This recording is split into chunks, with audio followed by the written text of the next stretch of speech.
আজকে একটা সম্পূর্ণ অন্যরকম টেস্টের পটলের ভর্তার রেসিপি আপনাদের সাথে শেয়ার করছি। পটলের ভর্তা তো আপনারা অনেক রকমভাবেই বানিয়ে খেয়েছেন। আজকের রেসিপিটা একবার অবশ্যই ট্রাই করে দেখুন। সম্পূর্ণ নিরামিষ এই পটলের ভর্তাটা আপনাদের সত্যিই ভালো লাগবে। তো এর জন্য আমি পটলগুলোকে নিয়ে নিয়েছি। বাড়িতে অনেক সময় পাকা পটল বা শুকিয়ে যাওয়া পটল যে কোনো ধরনের পটল আপনারা নিতে পারেন, এবং সেগুলোকে আমি মোটামুটি রাফলি কেটে নিয়েছি, কারণ আমি এটাকে লাস্ট পর্যন্ত ভর্তাই বানাবো। তো খোসাগুলোকেও আমি ছাড়াইনি। কড়াইতে খানিকটা সর্ষের তেল দিয়ে তার মধ্যে আমি 3-4টে কাঁচা লঙ্কা এখানে দিয়ে দিয়েছি, কারণ টেস্টটা একটু ঝাল ঝাল করব। তো আপনারা আপনাদের টেস্ট অনুসারে ঝালটা বাড়িয়ে বা কমিয়ে নেবেন। এবার সামান্য একটু নুন দিয়ে আর তারপরে একটু হলুদ দিয়ে আমি এটাকে একটু ভাজা ভাজা হতে দেবো।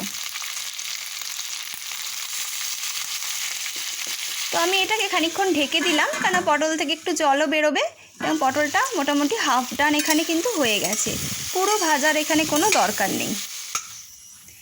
এবার দেখুন, একটা মিক্সিং জারের মধ্যে আমি 2 চামচে সাদা তিল নিয়ে নিয়েছি, আর 2 চামচে আমি এখানে পোস্ত নিয়ে নিয়েছি। আর এরপরে ওই যে পটলগুলো আমি হাফ ডান করে রেখেছিলাম ওগুলো সব আমি এখানে অ্যাড করে দিয়েছি। ঝালটাকে আমি একটু বাড়াতে চাইছিলাম, ওই জন্য একটা শুকনো লঙ্কা আমি এখানে অ্যাড করে দিয়েছি। তো বাটাটা আমার কমপ্লিট হয়ে গেছে। এবার কড়াইতে খানিকটা সর্ষের তেল আমি আরও দিয়ে দিলাম। তারপরে এই সমস্ত বাটা পটলটা আমি এখানে অ্যাড করে দিচ্ছি। ভালো করে এটাকে নাড়তে হবে। আর এখানেই হচ্ছে মেন কাজটা, যত এটাকে নেড়ে নেড়ে শুকিয়ে নিতে পারবেন আর দেখবেন যেন একটুও জল না থাকে, তত এর টেস্টটা এনহ্যান্স হবে।